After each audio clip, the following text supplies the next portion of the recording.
Good morning, little champs. How are you all? Hope you all are fine and enjoying your days at home with family and studies. Okay, here we go with the new poem, The Rain on the Roof by Coach Skinny. The Rain on the Roof, poet Coach Skinny, and it is prepared by Anne Mary, Army Public School, Ranikhet. About the poet. He was born in 1826 near Penn Yan, New York. He was partly educated at Antioch College, Yellow Springs, Ohio, and studied law with Thomas Coven. He became a journalist and worked on papers in Ohio. He was born on 24th November 1826 and died on 25th January 1904. Introduction of the poem. The poem Rain on the Roof talks about the poet's varied reactions to the sound of raindrops falling on the roof of his house. He says that the sound of raindrops helps him fall asleep and gives him sweet dreams. He has memories of his loving mother who would put them to sleep. Summary of the poem. The poem Rain on the Roof talks about the poet's varied reactions to the sound of raindrops falling on the roof of his house.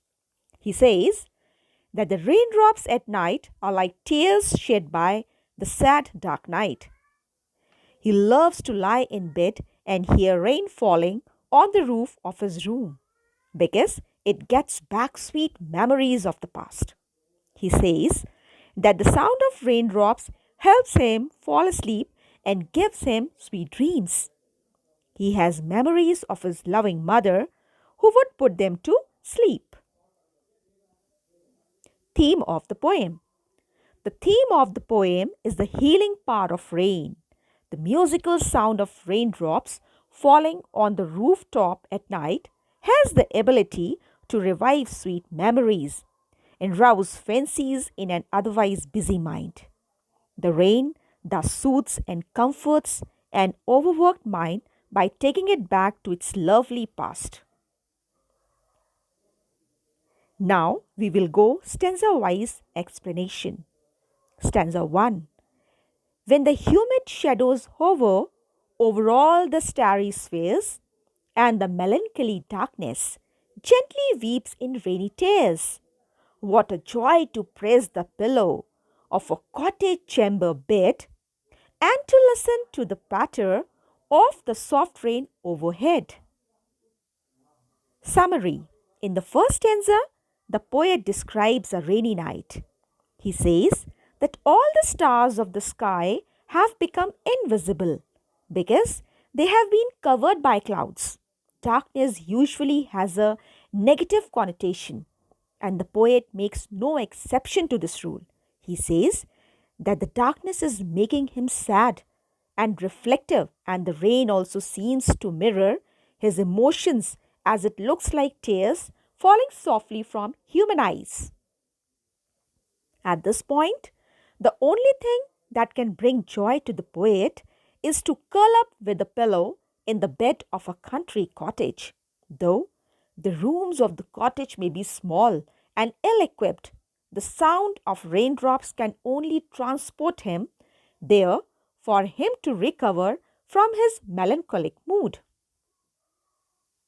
Stanza 2.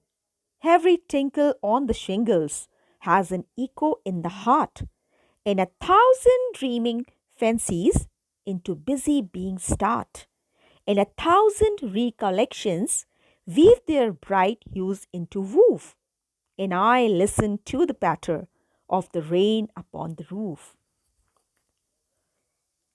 In the second stanza, the poet describes how the raindrops make the loudest sound as they fall on the shingles of the roof.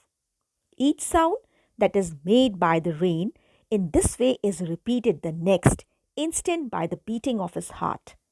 The things he has only been imagining now start to appear before his very eyes.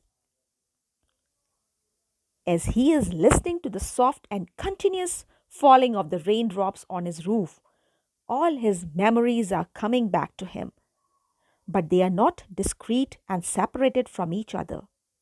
Instead, all of his memories seem to have formed a patchwork by becoming entwined with one another. Stanza 3.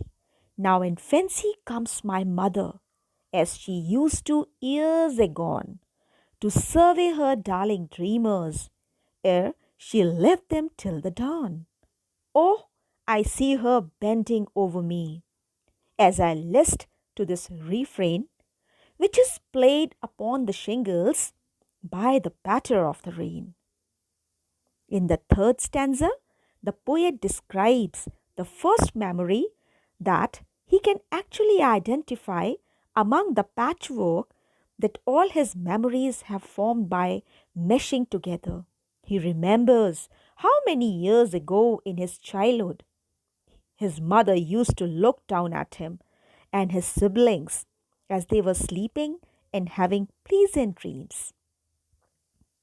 His mother would make a point to look at them every night, for she knew she would not see them again till the next morning. When the poet remembers more than anything is how his mother would bend down and watch over him, in particular, these memories are evoked as he listens to the repetitive rhythm of the raindrops as they are falling on his roof. Now, dear students, in our next PPT, we will discuss the modulation, intonation, and the recitation part along with the figure of speech and the poetic device. Go through the poem nicely and take care. Thank you.